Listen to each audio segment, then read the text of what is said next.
Le t'i falenderojmë zonjat edhe vajzën që ndanë me ne vizionin për zhvillimin e arsimit. Sigurisht duhet arsim për të ecur përpara, për të punuar, por duhet dhe shëndet. Na duhen njerëz të ditur dhe të shëndetshëm.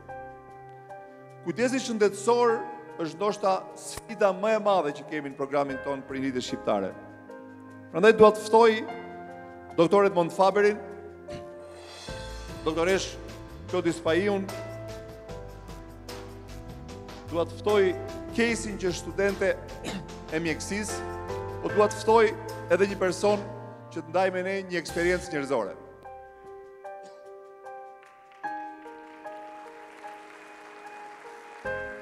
Debati publik i kohëve të fundit, i zhvilluar nga ne në rrugën tonë programit, ka përkuar me afrimin e hyrjes fuqi të një reforme të re që Gjoja qeveria ka bërë.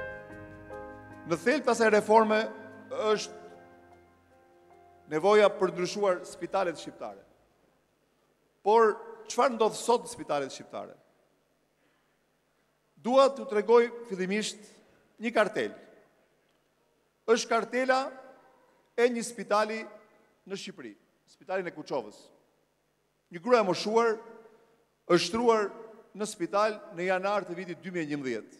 Ka ndenjur 6 ditë dhe është plotësuar kartela në përpjekje Gjoja për të llogaritur kostot e qëndrimit në spital të smurëve shqiptar. Çfarë ka aty? Për 6 ditë, zonja, sipas kartelës, është trajtuar me 240 flakone serumi. Që do të thotë se cilën nga këto ditë ka përdorur 6-20 flakone, ose 20 litra. Pra imagjinoni në 6 ditë spital, i vetmi mjekim që është dhënë është 120 litra, sa çze një depozit që ne bëjmë dush rregullisht. Kjo është ajo çfarë pretendojnë se duam të arrijnë me reformën spitalore dhe me digitalizimin e spitaleve. Ndërkohë, situata në spitalet tona sot është tragjike. Vetëm në QSUT, qeveria ka 20 milion euro barna të pashlyera. Por jo vetëm kush është gjendja e spitaleve, por më shumë, si duam ne të reformojmë spitalet shqiptare, unë dua të ftoj doktor Edmond Faberin.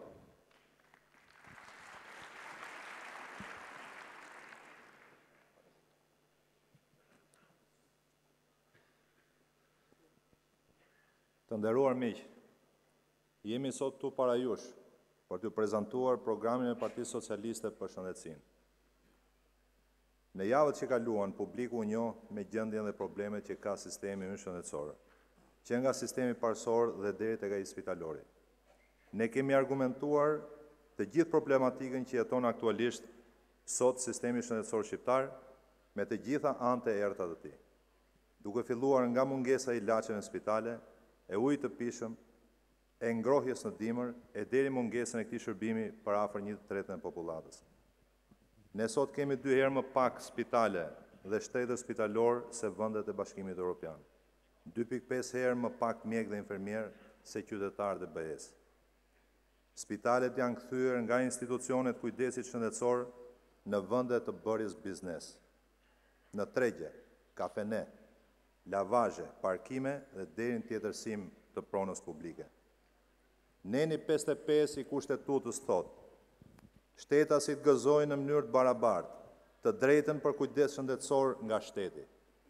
Ne e përjetojmë kurizin ton dhe jemi dëshmimtarë që ky nen nuk është në konsideratën e qeverisë, e cila e sheh shëndetësinë si një mall që ajo e shet dhe prej saj përfitojnë klientët e qeverisë.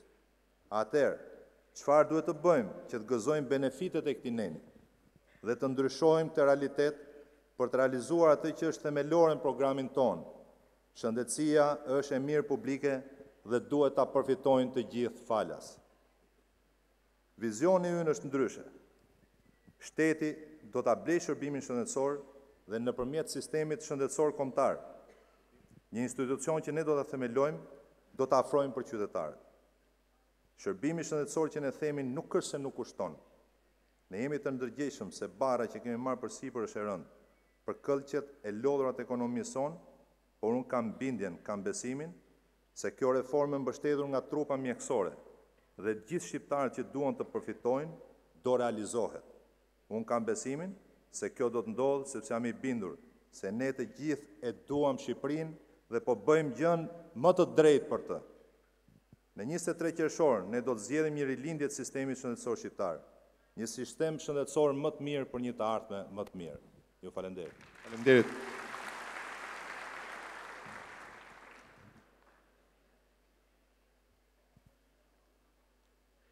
Reformimin e sistemit shëndetësor sigurisht që duam ta bëjmë bashkë me mjekët.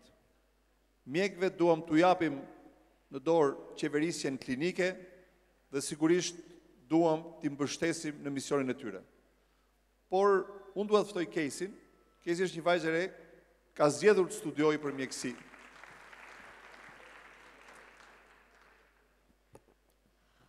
Fakulteti i mjekësisë kohët e fundit është shndruar në një universitet. Ai është plot 60 vjeç, shumë herë më i madh në moshë se sa unë. Në fakt mosha është eksperiencë. Dhe kjo është arsyeja pse unë vendosa të studioj pranë këtij fakulteti.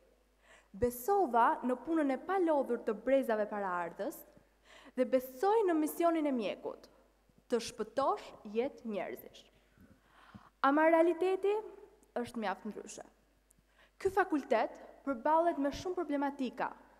Ka mungesë kushtesh, mungon praktika, ka shumë korrupsion, mungon dhe drejtësia. Ama unë besoj në programin e Partisë Socialiste, pasi ky program është hartuar nga një staf i kualifikuar, i cili i njeh shumë mirë këto problematika dhe ka dhënë zgjidhje për secilën prej tyre. Unë jam e lumtur që nesër pas nesër do të dalë një mjeke e cila do t'i trajtojë njësoj të gjithë pacientët e saj. Jam e lumtur që të gjithë njerëzit, pavarësisht mundësisë ekonomike, do të marrin shërbim shëndetësor të falas. Jam e lumtur që do të rikthehet misioni human i mjekut. Dhe pavarësisht faktit që ky fakultet është shndruar në një universitet, diploma mbetet veç se një copë kartoni. Dhe betimi i Hipokratit që e shoqëron atë mund të konsiderohet betimi i një hipokriti. Unë dua të sfidoj Partinë Socialiste dhe Edi Ramën. Unë kërkoj që të bëhet e mundur njohja e diplomës së fakultetit tonë. Dua që ky fakultet të kthehet në një fakultet elitar, i denjë për të qëndruar në Europë. Ndaj, nëse kjo ëndër për mua nuk është realitet, le të bëhet realitet për brezat e ardhshëm, me në krye Partinë Socialiste dhe Edi Ramën. Faleminderit.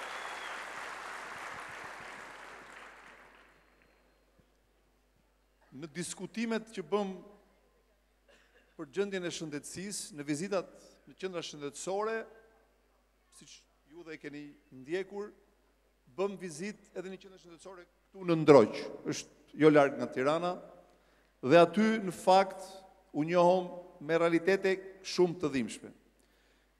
Një prej tyre ishte edhe ajo e realitetit të familjes Dashamir Dedjes me të smurët familje, por Dashamir do të ndaj vetëm në këtë realitet.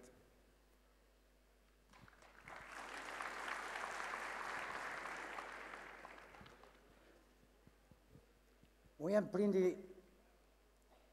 një djalit të sëmurë shumë, që ndjenë thellë në zemër së mundin e djalit tim që ka vite që kurohet dhe nuk kam asë më të voglën për kraje nga shteti.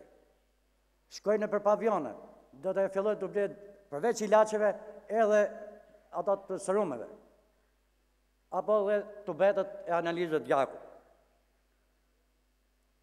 Kam qeni detyruar të shes që kam pas për të siguruar jetën djalit tim. Kur vetë unë jam pa punë, pa përkraje sociale dhe pa libresë shëndetësore. Shkoj në për pavione tani për vizitën më të vogël, doktori të jep recetën dhe do ikesh me vrap, se për ndryshe nuk e kap doktorin ma. Prandaj,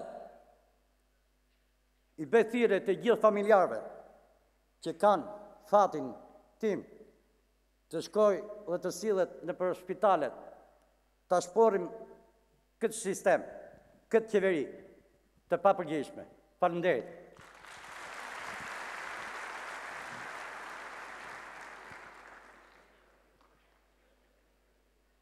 Për ne, kujdesi shëndetësor nuk është mall, është një e mirë publike.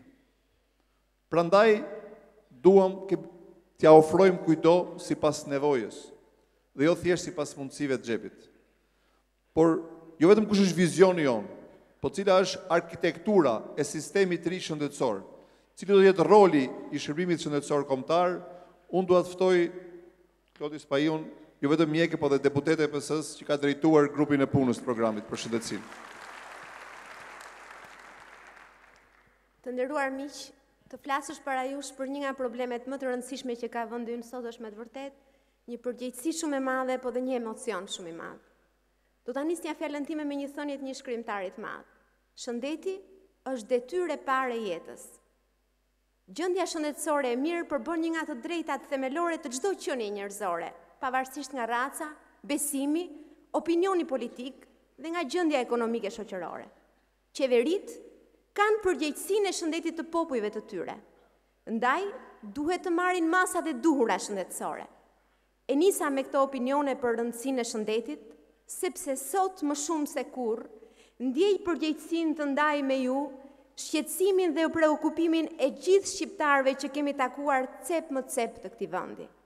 Po e nis me banorët e Tropojës, vendblindjes të kryeministrit mjek, të lënë në harres për çdo problem shëndetësor. Spitali i Bajramcurit, hyrja e cilit është e mbushur me mbeturina dhe ambienti për spitalit nuk ngjan fare me një institucion shëndetësor. Aty nuk gjen pacient të shtruar, ndoshta janë të gjithë të shëruar.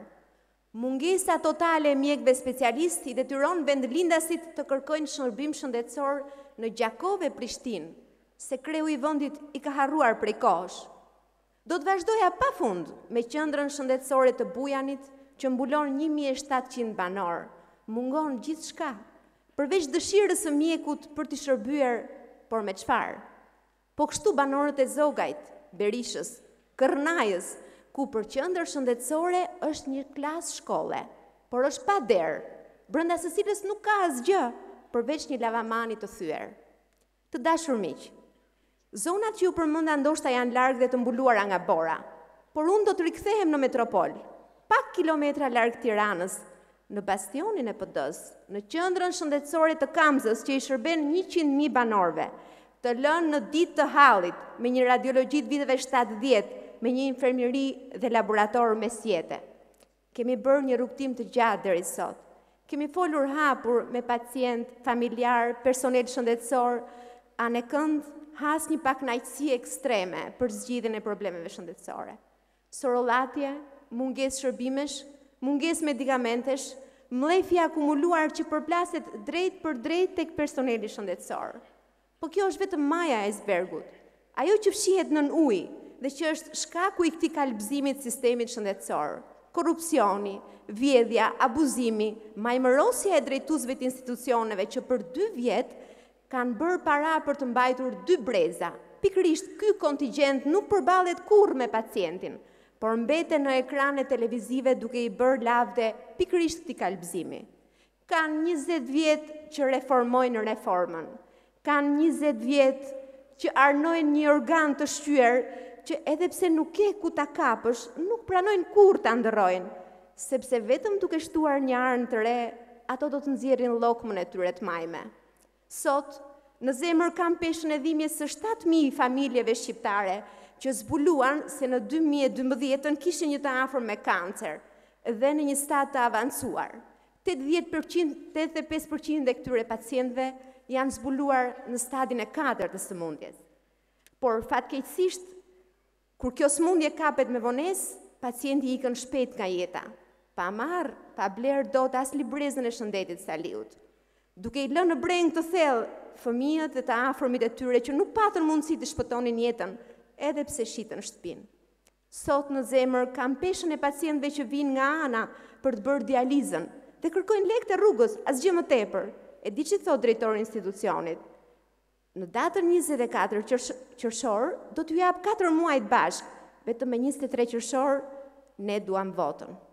Ky sistemi degraduar në cilin për 18 vjet kontribojnë vetëm 16% e shqiptarëve dhe mbulon vetëm 7% të shpenzimeve për shëndetësinë, ka harruar situatën dramatike në fshat, ku megjithëse jetojnë 46% e popullsisë, kontribojnë vetëm 50.000 vetë. Atëherë ne jemi të vendosur ta ndryshojmë këtë realitet, jo për fushat elektorale, por se është kërkesë emergjente e shqiptarëve. Ne jemi për një shërbim shëndetësor universal, për të gjithë, se është e drejtë e çdo qytetari ta gëzojë. Për ne shëndeti nuk është mall që blihet, por është e mirë publike dhe është detyrimi i shtetit kujdeset të shërbejë sa më mirë në mënyrë të barabartë dhe gjithëpërfshirëse të gjithë qytetarëve të vet. Mbrojtja e dinjitetit njerëzor, barazia në dhënien e shërbimit shëndetësor, solidariteti me njerëzit vulnerabël, këto do të jenë bazat e sistemit që ne do të ndërtojmë. Sot shqiptarët paguajnë nga xhepat e tyre 60% të shërbimeve për shëndetin. Dhe kjo barë bie më shumë tek ata që s'kan punë, të cilët që prej 2009-s janë të detyruar të paguajnë tarifa 5 herë më të shtrenjta. Në fillim të vitit 2011, me forcën e kartonit majorancës, për turpin e vet, vendosën të vëshon 10% në shëndetësi. Nuk menduan të paktën për 104.000 familjet me ndihmë ekonomike, mbi të cilët kjo taks binte direkt. Ne jemi të vendosur ta heqim taksën që në 100 ditën e parë të qeverisjes. Jemi të vendosur të bëjmë barazimin të çmimit të ilaçeve me vendin e origjinës, sepse nuk mund ta pranojmë që i njëjti medikament të blihet në Shqipëri 3 herë më shtrenjtë se në Itali, në Greqi apo Maqedoni. Duke parë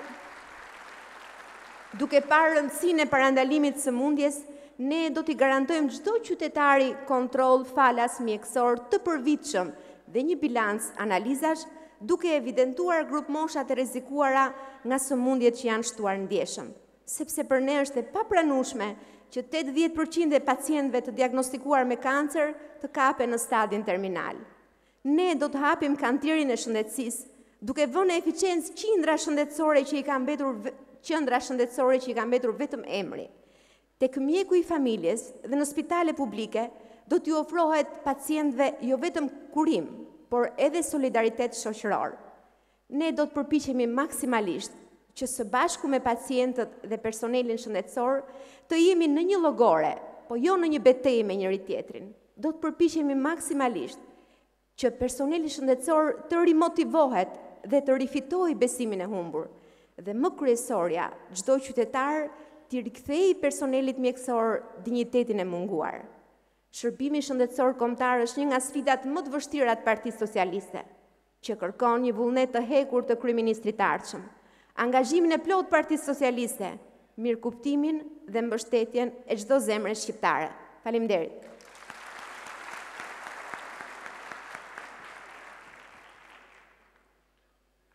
Kemi ndjekur jo vetëm një pasqyrë